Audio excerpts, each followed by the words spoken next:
we have a voice that people trust and want to hear.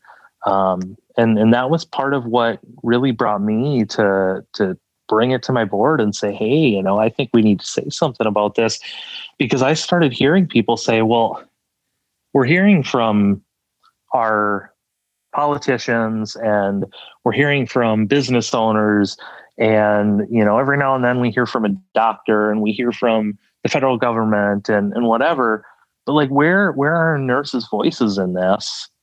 And I said, well, if you want to hear nurses' voices, like that's ENA's job, right? And so I said, North Dakota ENA, let's go. Like let's amplify the voices of our nurses. And the community asked for it, and they heard our voices, and it went from there. So. Hello, and welcome to the Art of Emergency Nursing podcast. This is where we share stories for inspiration, entertainment, and encouragement, because we all know emergency nurses have the best stories. Now here's your host, Kevin McFarland. Hey everybody, Kevin McFarland here from the Art of Emergency Nursing, and thank you for listening to the podcast. I hope you are doing fantastic. I have a great episode planned for you today. First, I always remind you to put in a rating and review. I always tell you how important that is, and I'll tell you that one more time. But I want to take a second and read a review that came in earlier this week. This review came in from Angel3345 on Apple Podcast. It says, I listen every day on my way to and from work. These are inspirational. They remind me why I do what I do. Thank you, Kevin, and all the excellent speakers. Angel, thank you for the review. You're exactly why we do this podcast. I really, really appreciate you taking the time to do that. I wanted to tell you about something else that I have going on right now. If you are an international nurse, meaning you are a nurse outside the U.S. and you are hearing my voice right now, I want to interview you on the podcast. Next month is International Nursing Week, and I'm going to have a special set of episodes about nursing all over the world. So I got some really great folks from all over the world, but I want to hear your story as well. I want my audience, primarily a large part of my audience is in the U.S. I want to show them what being a nurse is like outside the U.S. So if you're listening to this and you hear my voice, I want to hear from you. Shoot me a message either on Facebook or Instagram, or send me an email, but let's connect. Speaking of international nurses, my next guest is a member of ENA's International Nursing Advisory Committee. He is an international man of mystery from the great state of North Dakota. He is an emergency nurse, an educator, a nurse leader, and one of my favorite people to look for whenever I go to an ENA conference. You are going to love this episode.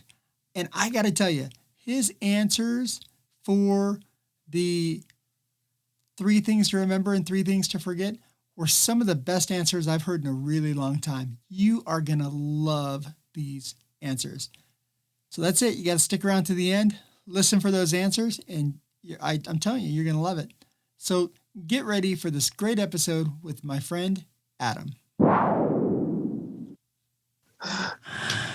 excited to be here. I'm super excited to have you. It's going to be a lot of fun. So just start off by introducing yourself. Tell the people who you are, what you do, and tell us how long you've been a nurse. So I'm Adam Johnston. I am an ER nurse in Fargo, North Dakota. I have had the privilege of being involved with the Emergency Nurses Association. I am this year's the 2020 and 2021 North Dakota State Council President for ENA. I've been involved in the Resolutions Committee, and I have been a nurse for almost 8 years now. Okay, not bad. How'd you like the Resolutions Committee? Because what people don't know, and not everybody that listens to the podcast is super involved in ENA. So the Resolutions Committee, what do they do?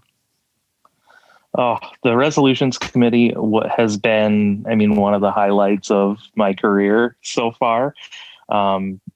the Resolutions Committee is a group of 6 ENA members who volunteer to serve on a committee for a 3-year term. And we sort of oversee and guide the whole process for ENA members to submit resolutions and bylaws amendments at our annual General Assembly meeting. And a resolution is basically an action or a proposal that National ENA considers, and then over 700 delegates from around the country and around the world come together to debate on it and decide whether ENA should do that. And so I think it's just such a cool way that any individual member in ENA can get super, super involved and like really affect the future of the organization. We've had resolutions in the past ranging from promotion of Stop the Bleed initiatives to firearm safety to just a ton of different ways that our membership is able to tell National ENA where we want to go, what we should be doing as an organization, and to be able to be on the committee that helps facilitate that has been just amazing. That's super cool. And for the audience who's listening, he's being kind of humble because he was the chair of the committee and therefore got to be the figurehead of the ENA and be the one standing up there on the stage with the board and be kind of leading the session of 700 or so of his closest friends arguing and talking about resolutions. So he's kind of a big deal. This Adam's kind of a big deal over here. This kid from Fargo is in there like kind of leading the charge. Yeah. Well, cool. Have I told you the story of how I got involved in the Resolutions Committee and eventually moved into that role? No, I got to hear this. This is going to be good. Oh man. So about 4 years ago, I went to my first national conference, first General Assembly. I went as a delegate from North Dakota because in North Dakota at that time we had a meeting and they looked around and said, well, who wants to be a delegate?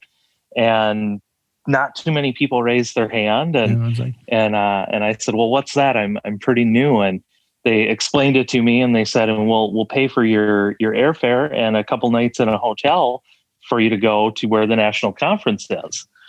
And I was like, sweet, I'll take a free airplane ride anywhere. Yeah, done. Yeah, sure. All right. And so, it was great. So I learned more about it and I went and that year was the year that the bylaws resolution, the big bylaws rewrite came to General Assembly. And the General Assembly debated it for hours and hours. And then finally, they decided, no, we're not going to pass these. We're going to send them back to the board and we're going to try again next year because we don't like some of the stuff that it says. And as I listened to the debate, I've been involved in some bylaws stuff. I have a pretty good understanding of Robert's Rules of Order. And as I listened to the debate, I was just hitting my head on the table because I'm like, these people, they don't understand what the changes are. They didn't read the changes before they came. They don't know what they're talking about. Like, what's going on? And so right after they failed, I just got this inspiration to march right up on stage, right up to Jeff Solheim, who was the president-elect at the time. And I knew him because he had come to North Dakota in the past, and he was born in North Dakota. I did not know that. And whatever. He has some good North Dakota connections. Yeah, I think he was born or he lived there when he was really young, or so he has North Dakota connections. And so I went up to him and I was like, okay, what do I need to do to make sure that these pass when they come back next year? And I didn't know this at the time, but the president-elect of ENA has a fairly strong role in appointing people to the national volunteer committees. And so he mentioned, he's like, you should consider applying for a committee. There's this cool committee. It's the resolutions committee.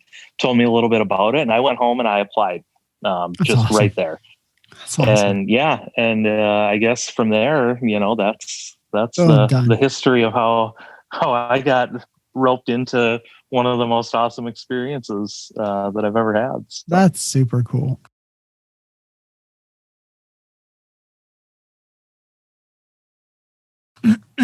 What a cool thing. I remember the first time going to delegation for the first time, and I went with I was the New Mexico. I guess I was a board member by the time I went the first time. And like one meeting and I was hooked. I was like, oh yeah, this is I want to do this every year. And I think I did. Gosh, I've been an ENA member for, I don't know, like almost 15 years or something. And I think I've only missed a couple. I've only missed a couple that were like, just couldn't make it for whatever reason. So, and I was like, oh yeah, I'm hooked. I'm in. So that's awesome. Yeah. It's a lot of fun. So I always tell people, I'm like, you got to get involved. You got to get involved in ENA. Go to a national conference. It will reignite your soul. Which is, as an ER nurse, what every ER nurse needs. So why'd you choose nursing? Initially, I chose nursing because I felt destined to it. I come from a nursing family, so that's always a factor. There's a number of nurses, other healthcare workers in my family, and I saw my uncle, who was a nurse at Mayo Clinic in Rochester, and he was able to really just advance and grow and impact like different groups in different ways. So he actually started as a registered dietitian. And then Mayo said, we want somebody to come on board and run our bariatric program and be, this like liaison between all of the pieces that have to come together for this bariatric program. But we need a nurse in the role. So they sent him to nursing school. And then he became a nurse and, got involved in that way. And then, was able to start like presenting at like conferences all over the country and really just like impact like so many different programs and systems, that was really, really appealing to me. I've always like felt the pull to educate and like teach others and grow others. And I think that nursing is a really good way that you can do that, because when you first start in the career, you get to work with patients and educate patients and do all that. And then as you gain your own experience and competence and proficiency, then you're able to, teach your new coworkers. And now I'm just starting to get to the point where I'm, into some more formal education roles. And that is really what I've been excited for in my nursing career, because I'll be able to impact so many more patients, because if like I can see, however many patients a day I can see, and I can be the best nurse in the world, and still like I've always felt like my impact is slightly limited and could be more. And now I'm getting the opportunity to build up new nurses and create more good nurses and support them in their education and growth. And so I'll ultimately be impacting a lot more lives that way. And so that's what's so exciting about the education part of it for me. Yeah, it becomes just an exponential, like your exponential ability to touch lives is like, if you're an educator, like I realized that when I was an EMS educator. When I was an EMS educator, I realized that like Yeah, I was putting out a class. I was doing CPR classes. Gosh, I don't know, like every week. I was doing like 15. Let's say I do 15 CPR classes a semester, 20 to 30 people sometimes. I'm like going, that's a lot of people teaching CPR. And then when I started teaching like EMT basic, like I realized that like,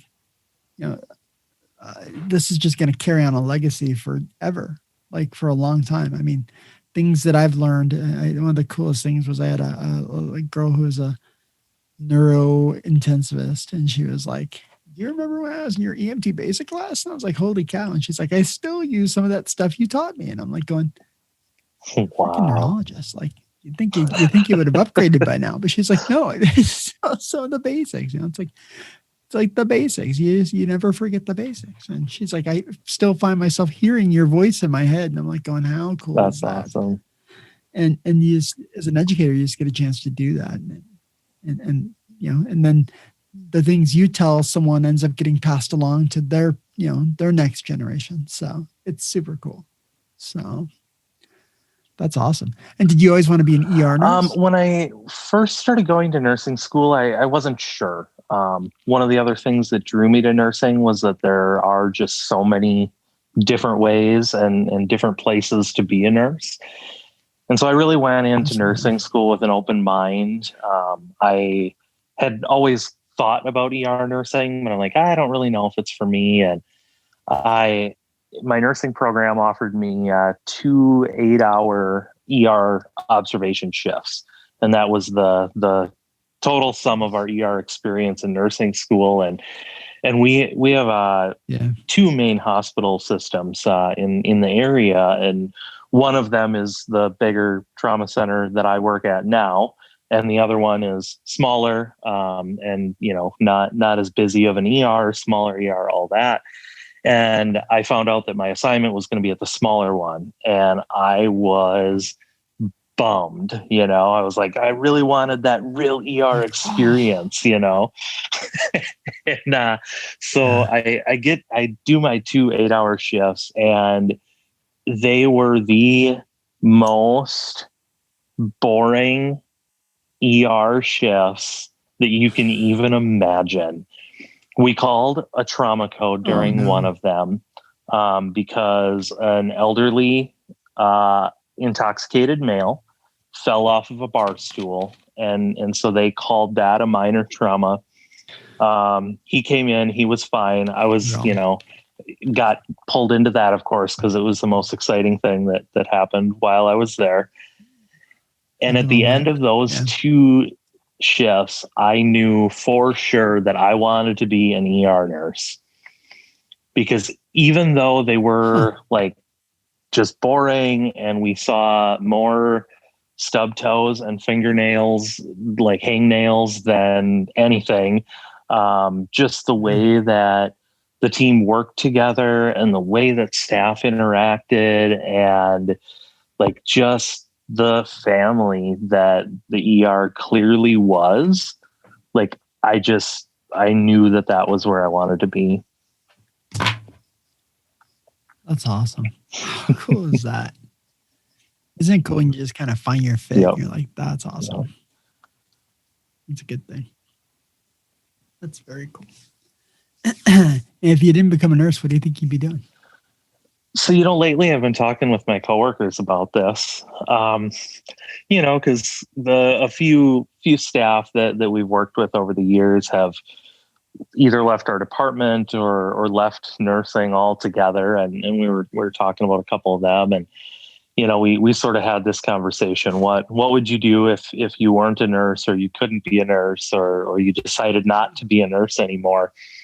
And I tried so hard to come up with something, and I came to the conclusion that I just don't have any transferable skills. Like, nursing is the only thing that I am marginally competent at, and hopefully I get to just keep doing it forever, because I don't know what I would do. For God's sakes, don't let something happen to my license. That's kind of funny. I don't think that's true. And I don't think most nurses realize how many transferable skills there are. Like, I mean, just your ability to stay calm under pressure is like, I mean, geez, it'll get you through most jobs. You can fake your way through the rest. Right. So, We did talk about like managerial leadership at a local fast food chain. Yeah. I figured I could be pretty good at that. Sure, yeah, it'd be fine. Be a manager of McDonald's. Exactly. That's fine.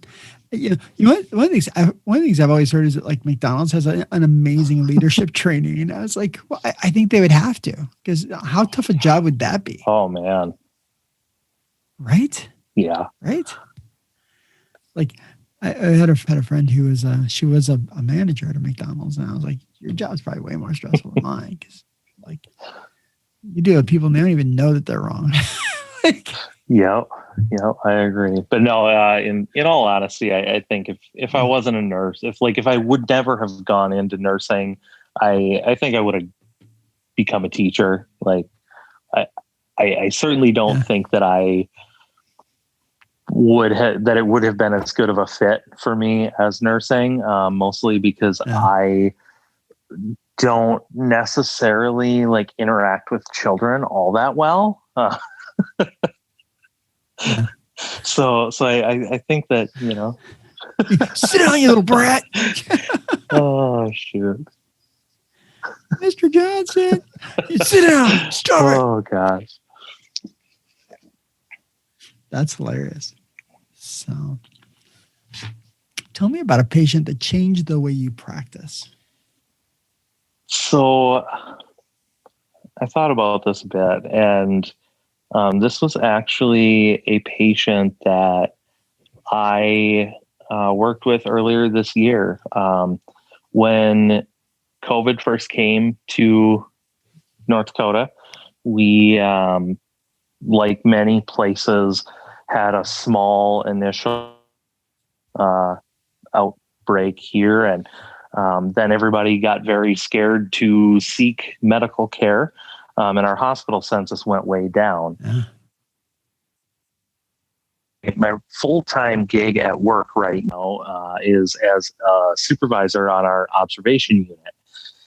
And our observation unit closed because we just didn't have the census to support it. And so I was given the option that I could either sort of float to a different med-surg unit every day, never know where I was going or what I was doing. And that's actually how I started my nursing career on our med-surg float team. And before I went down to ER, and I said, nah, I've been there, I've done that. I don't really want to do that right now.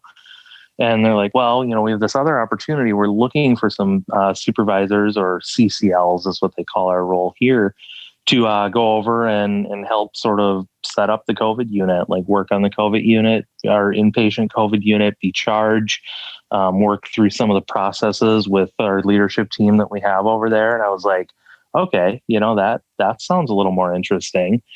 And then they told me that it was going to be a mixed med-surg and ICU unit, that we were going to be cohorting med-surg and ICU together. And so I was like, I know that I don't have any interest in being an ICU nurse long term. It's not how my brain is wired. But boy, that seems like it'll be a really good experience for me. And so the sort of first 3 months that we had our COVID unit open, I was up there doing that and really, seeing what the inpatient side of COVID looked like. And we had this patient, an elderly man who was not doing great.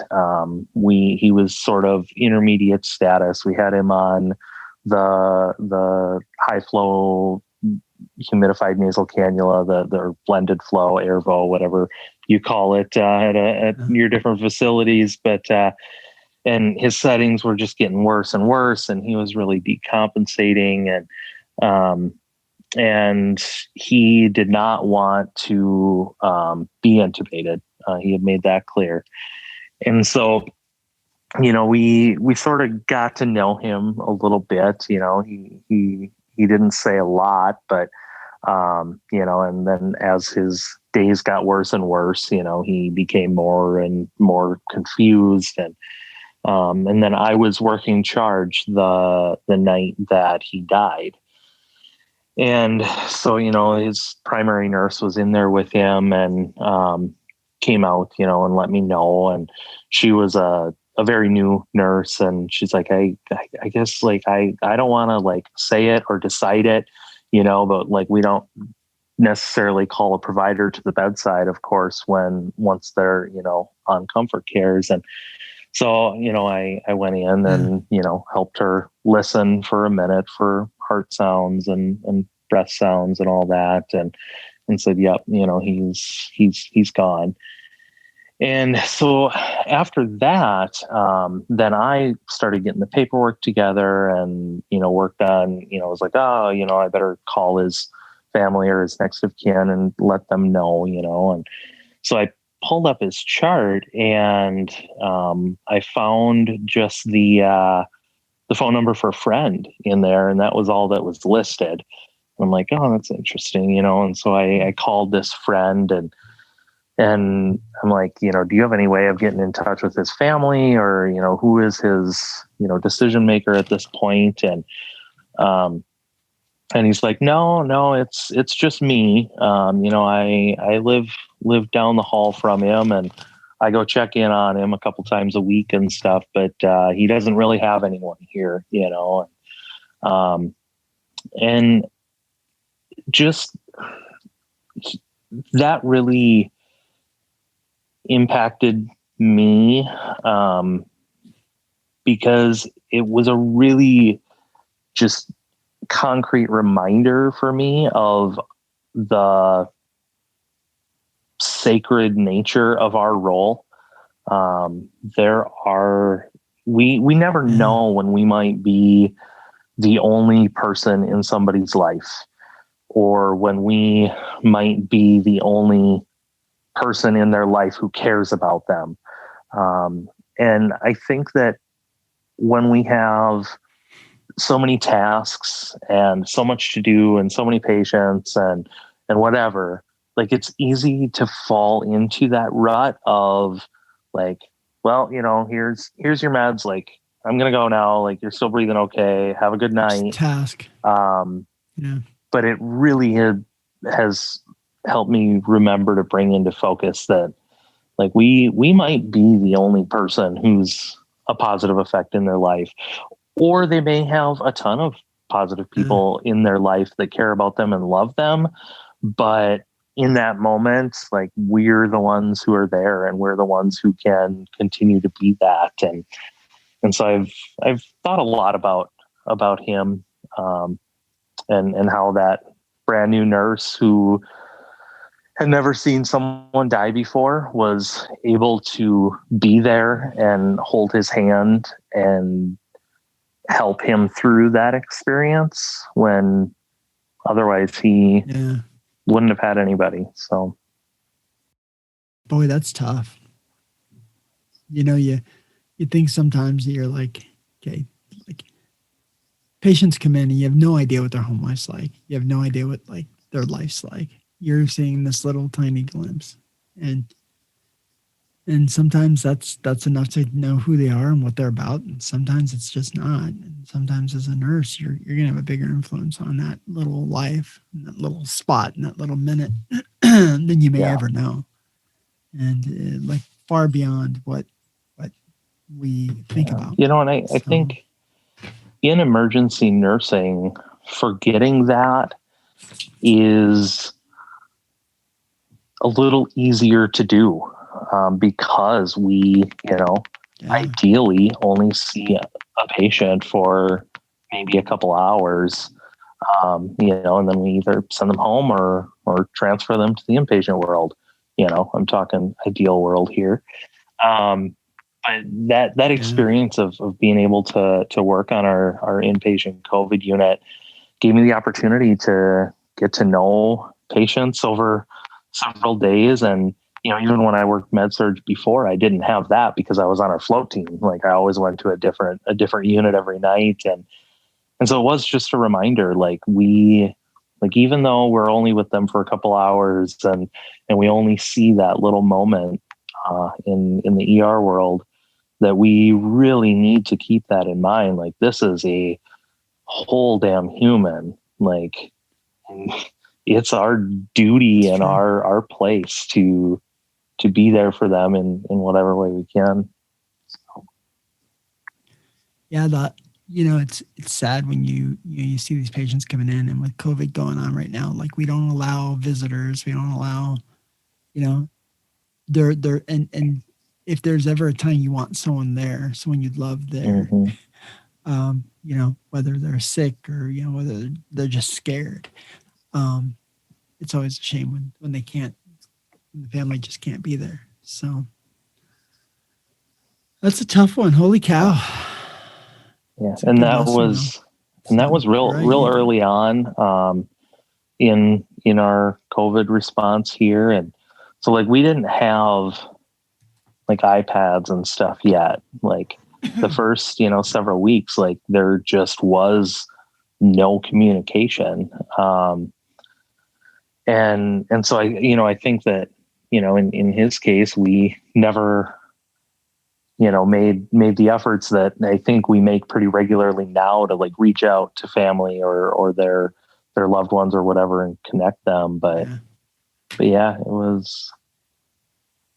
it's one I'll remember for a long time. You guys had some challenges there in North Dakota. How are things going for COVID? Well, our experience here has been similar in a lot of ways to our neighbors here in the Midwest. That initially we heard that this was coming. It hit the coasts, and we learned about their experiences, and as the whole nation looked on, we said, holy cow, like, we should try to learn from them, and so that when it gets here, we're ready. And so our teams got together, and everyone started working on, what are we going to do? How are we going to manage this? And then we started getting projections of, what COVID numbers would look like. And at one point they said, we expect there to be 1,500 hospitalized patients in the Fargo area alone, which is just like, wow. We were talking about converting our sports center to a field hospital, and, setting up tents and doing all of that.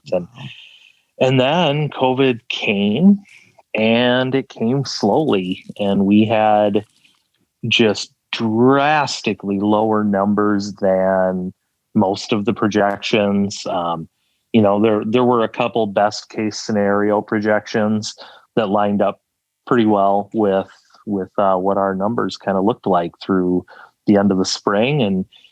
And we got, a little rise, and then it started going back down. And, over the summer, our numbers stayed controlled. They at one point, like, I think our hospital got down to 2 admitted COVID patients. And that was, I think, a really key factor in what now our fall and into winter ended up looking like. So our people here saw that and said, this is all overblown. We're in North Dakota. We're spread out. We're safe from this. We social distance all the time anyway, because it's North Dakota. Like, we're not on top of each other. We're all spread out because, we're rural, blah, blah, blah. And I think that we kind of got this, I don't know, superhero syndrome of, like, nothing can take us down. Yeah. We'll be fine. Right. And then, this fall, our numbers started going up and up, and we tried to figure out, like, okay, what's happening now. And then things, like, just kept getting worse, and nothing was really changing to get any better. Like, we didn't, as a state, like, we didn't change what we were doing. We just were kind of hoping that it would go back down. Kids were going back to school, and There was some degree of distance learning and all that, and there were certainly modifications that they had worked on throughout the spring and summer, but we didn't really, I don't think, when our numbers started spiking, we didn't immediately say, okay, what are we going to do? We said, well, yeah, they spiked a little bit in the spring too.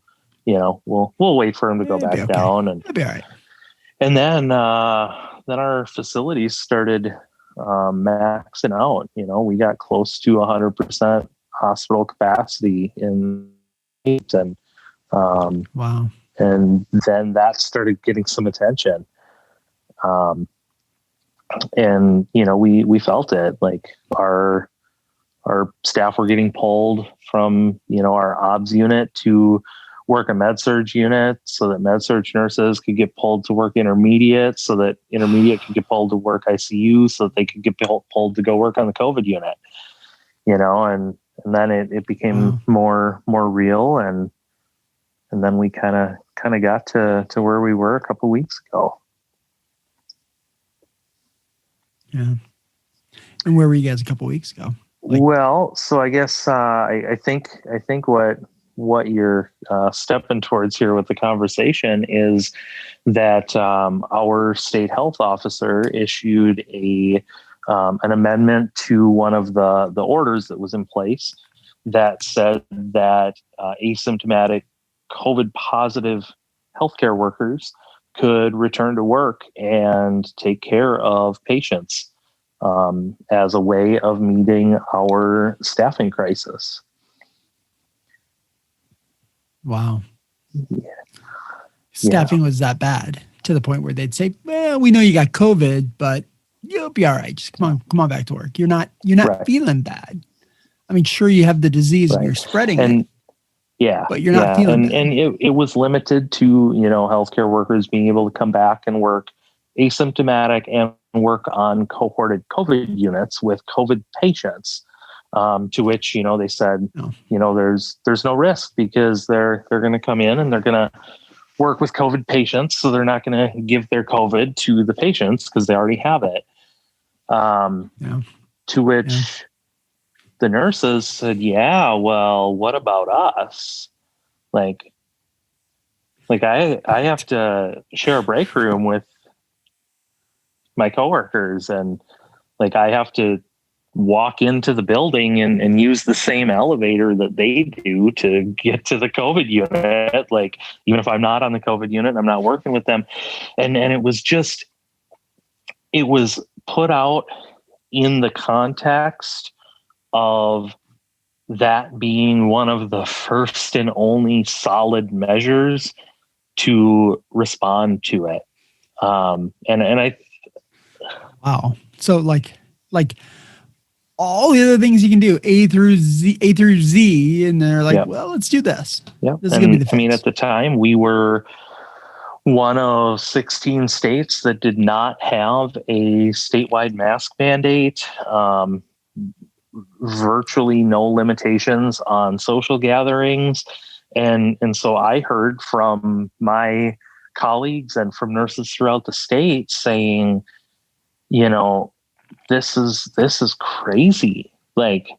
You want to fix our staffing problem, slow the spread of COVID. Right?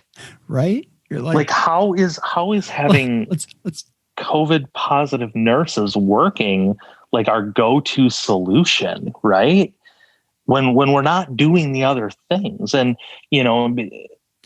not doing all the other things that could prevent. And it just seems so obvious. And, and we looked into it and we learned that, this idea of COVID positive nurses and healthcare workers working on COVID units is a strategy supported by the CDC as a last ditch crisis staffing strategy, to which we decided to point out, the CDC also recommends wearing masks and avoiding large gatherings. So let's do something about that too. Let's work on that. Yeah, let's work on that first. Yep. Holy cow. Yeah. So Well, what'd you guys do? So the nurses were kind of pointing this out. Did you bring Well, so I had a couple people come up to me and they said, hey, you're the state council president of ENA. Like, what is ENA doing about this? Does ENA support a mask mandate? And I said, well, let me go talk with my board. I agree. Like, let's look into this. Let's get all the information, and let's decide what we can do as nurses. And so I got my executive board together and we had a meeting and we looked at information and looked at CDC guidelines and together an official statement that we released, calling for our state to issue a statewide mask mandate, and evaluate other ways of slowing COVID as a means to respond to the staffing crisis that existed in the state. We in that statement, we said that, while we agree that we should be following CDC recommendations and this particular strategy that y'all have put out there is certainly on the list of options, it's at the bottom of the list. So let's make sure we're doing everything else that we can to protect our state and our public from the spread of COVID so that our nursing workforce is not overwhelmed. Let's do that. And I guess I was a little bit surprised by the amount of attention it got. Got a little attention, did it? Yeah. So after we issued our statement, a few hours later, the North Dakota Nurses Association issued a very similar statement. And I work pretty closely with the NDNA president through a couple different organizations that we're involved in the state. And both of us started getting, media interview requests about it. And I guess that was kind of, the first time that I was ever involved in a media interview to the degree of, people calling from the BBC asking for interviews and NBC and the Associated Press. Cool.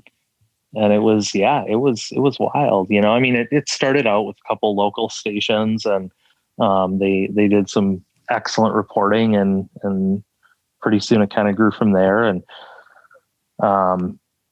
then it was less than a week later that our governor issued a statewide mask mandate, as well as capacity limits and dining in curfews on businesses and public spaces. And frankly, I try not to stay super attached to the numbers and the reporting on that because mental health is important too. But my understanding is that we're doing a little better now. Like it's helping. So yeah, it's good. So you guys made a difference. You guys made a difference not only for emergency nursing, but for your community at large. That's super cool. That's super cool. Yeah, that really, I think, has been the past several weeks has been an experience that I will never forget in my nursing career. That we're not just nurses. We should never use that phrase, never think that, because we have the power to make change. 100%. And we we have a voice that people trust and want to hear.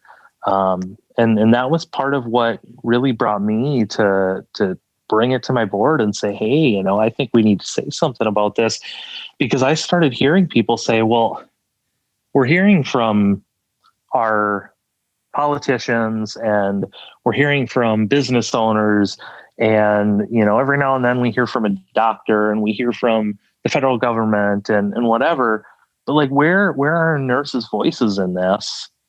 And I said, well, if you want to hear nurses' voices, like that's ENA's job, right?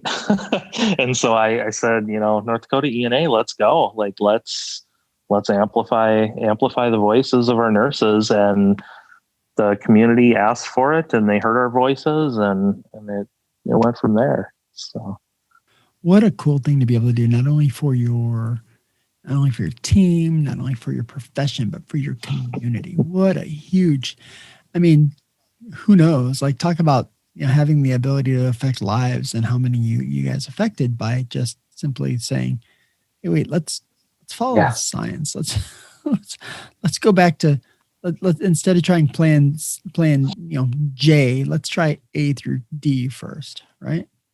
It was so cool. Now, I am not taking credit for the mask mandate being issued in North Dakota. There were a lot of factors.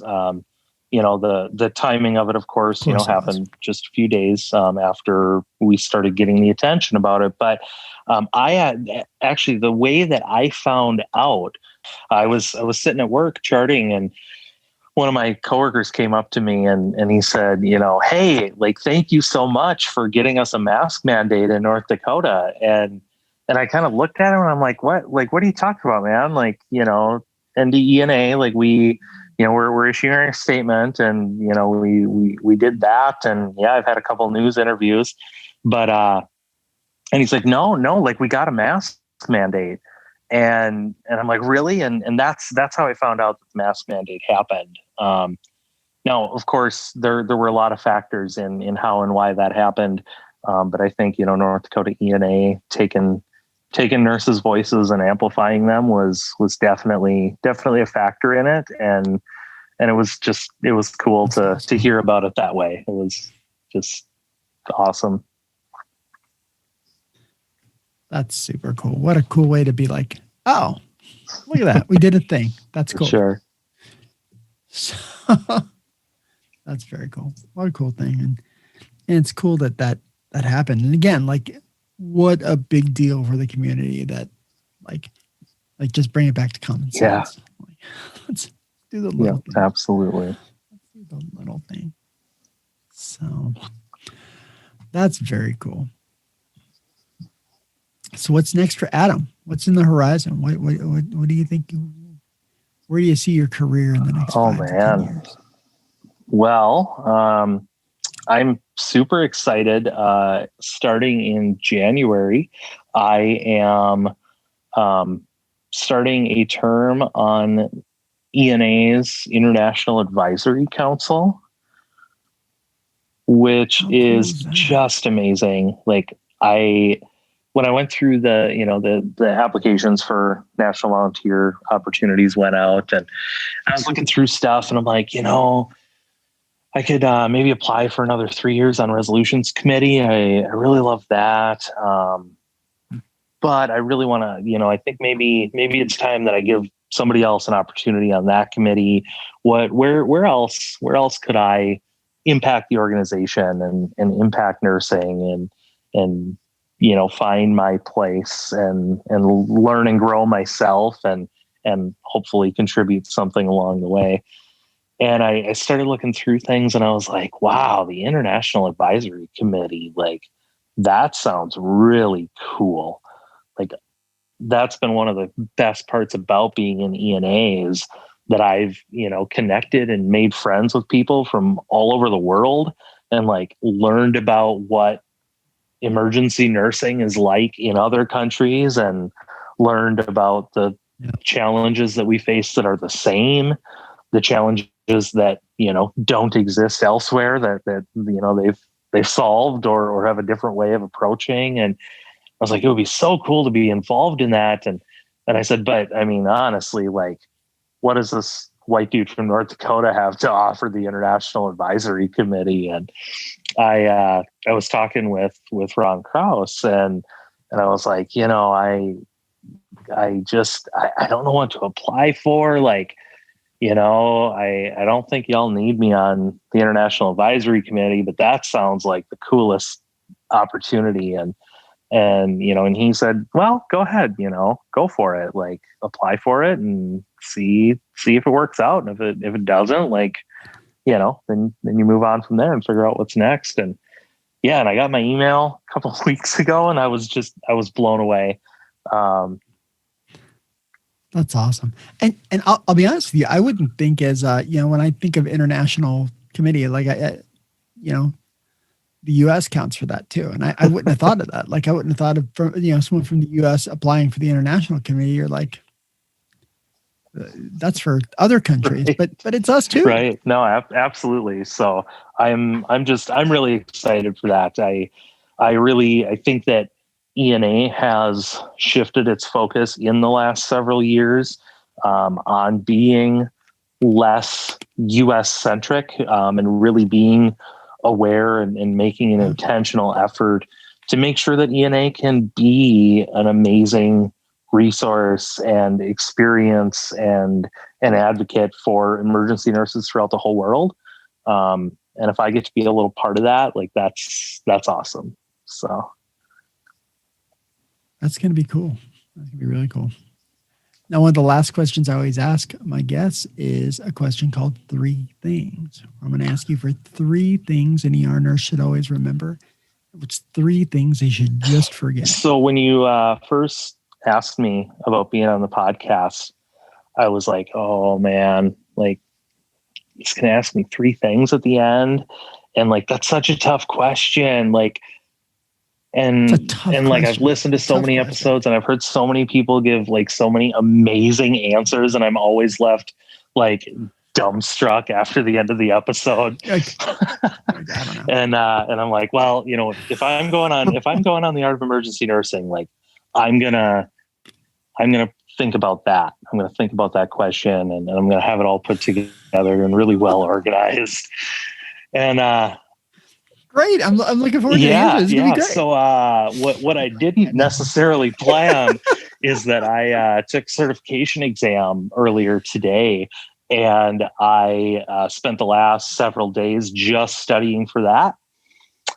So about everything else, like there's only so much room.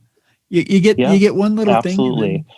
Okay. So about 10 minutes before we started the call, I did sit down and, really put a lot of thoughtful planning into the answer to this question.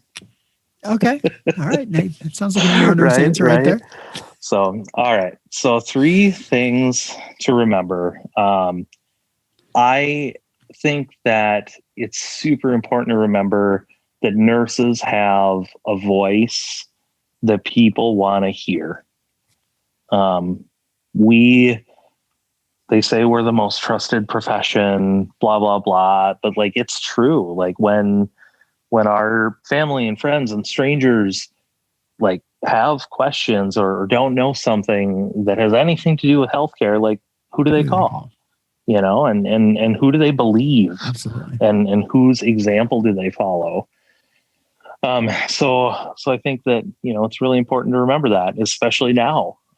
We have an opportunity in the next several weeks to raise our voices about COVID vaccines, right? Like, I mean, they're going to listen to our voice. Right. So just always remember that. The second thing to remember is, as nurses, we need to fight the fights that matter. Remember to fight the fights that matter. I think this year, of course, has been an example of that. I've seen nurses putting tremendous effort into doing amazing things, getting PPE for nurses that don't have it, advocating for mask mandates and all of that. And, now with vaccine promotion. And that really, I think, is what elevates our profession. So fight the fights that matter. Absolutely. Absolutely. I love that. And great then advice. The third thing to remember that you're never done becoming a nurse. It's like that lifelong learning, like you keep growing and changing and becoming the next nurse that you are becoming. And I think it's important not to lose that, because nursing changes, and I think we have to change with it. That's truly, no, Adam, it's really, really good. It's really, really good. Well, I don't know. I'm just basically regurgitating the things that I tell new nurses when I precept them. So what this is all about. That's what it's all about. And then 3 things to forget. Forget blindly following orders. I think that's been said before, but I recently had an experience where I got floated to help circulate out on our intermediate unit, and it's like our ICU step down. And then this nurse was caring for this DKA patient whose pH was 6.95 on an insulin drip, and the protocol said, if the insulin drops by this much, decrease the drip by this much, or if the glucose drops, decrease the drip. And it was running at 2, and it said to decrease the drip by 2. And so it said essentially to stop the insulin drip. And this intermediate nurse that I was paired up with, he's like, what do you think I should do? Like, should I just stop it for now and recheck it and maybe start it in an hour? And I was like, oh, no, please don't do that. Like, my goal is for this patient to make it to tomorrow. So, it'd be fine if we didn't want the patient to live. He's like, well, yeah, but that's what this protocol says to do. And I'm like, yeah, well, we're not just gonna follow that order. And so of course we got some fluids with dextrose ordered, and the patient did okay. But yeah, so forget blindly following orders. Know what you're doing and why you're doing it. And then that same story helped me come up with the second thing not to forget, or the second thing to forget. Forget these perceived roles. So in that story, like, he was the intermediate nurse who was there. I was just there as an extra set of hands to help out. But he did a really good job of forgetting this perceived role that he was supposed to be the expert there. And he asked for that help. He said, hey, ER nurse, what do you think about this? And there wasn't any of that, oh, well, I'm in the ICU step down. And I think that more of us could learn from him and ask those questions, and just forget, that what you're supposed to be and all that. And then my third thing to forget the phrase "stay in your lane" when it's used to stifle your voice. I think I've heard that several different times in several different situations in my career in nursing. Don't speak out about that. Just stay in your lane. Just do what it is you do. Yeah, no, forget that. Speak out about the things that matter. Well, dude, this has been a lot of fun, man. Oh, this has been great. Good. I feel like we just started talking 5 minutes ago, and that's not. Thanks for listening to the Art of Emergency Nursing podcast. Make sure to subscribe to the podcast and follow us on Facebook.